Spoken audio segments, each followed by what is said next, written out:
My name is Kelly Loftin. I'm an extension entomologist. I'm going to talk a little bit about fire ant control in the fall.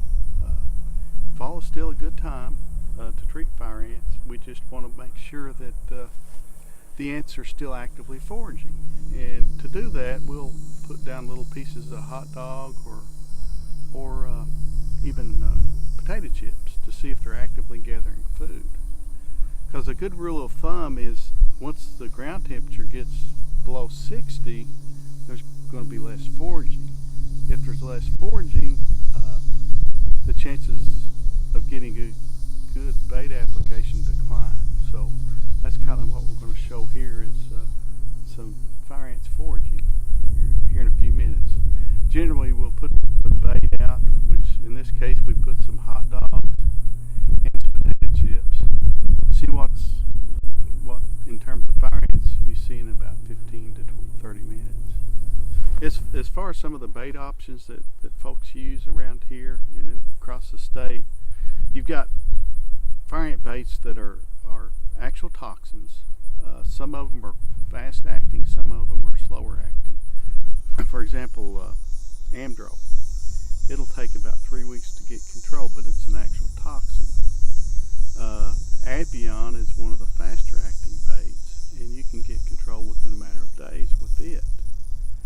On the other hand, you have products that are insect growth regulators, and what they will do once it gets into the colony and the queen gets a dose of it, she no longer lays viable eggs.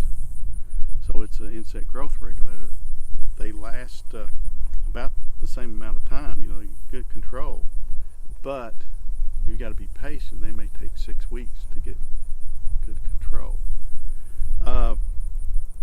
There's also a product that's a combination of a insect growth regulator and toxin. It's called Extinguish Plus. So we've got several products that are available to homeowners and producers that they can buy and put out.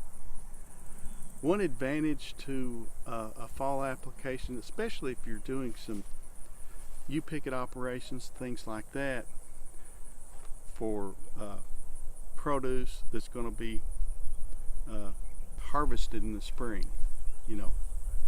You can do a fall application to reduce your numbers for that following spring. It helps a lot. And most of those type of products would be like Extinguish, which is an insect growth regulator, and it's labeled across many crops.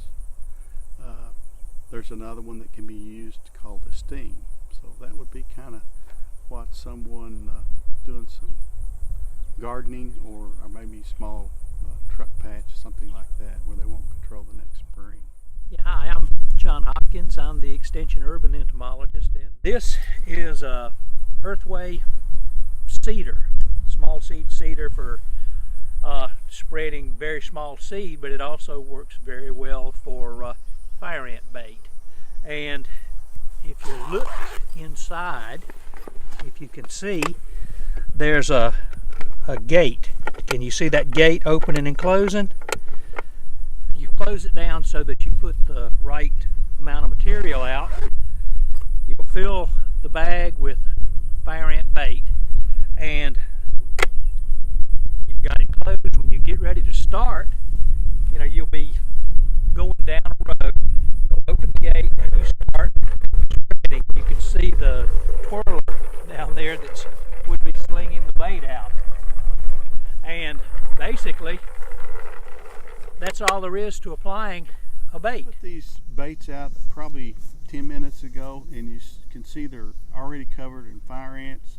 This would indicate that it's still a good time to treat. They're actively foraging. There's a difference between actively foraging and knocking the top off a mountain and seeing ants come up. You want them to be actively foraging. Even in the middle of winter, on a warm day, you can disturb a colony and hundreds of ants will come out. That doesn't mean they're gathering food, though. So you want to see them gathering this food. You want to see them on the hot dogs, and that will tell you it's a good time to treat.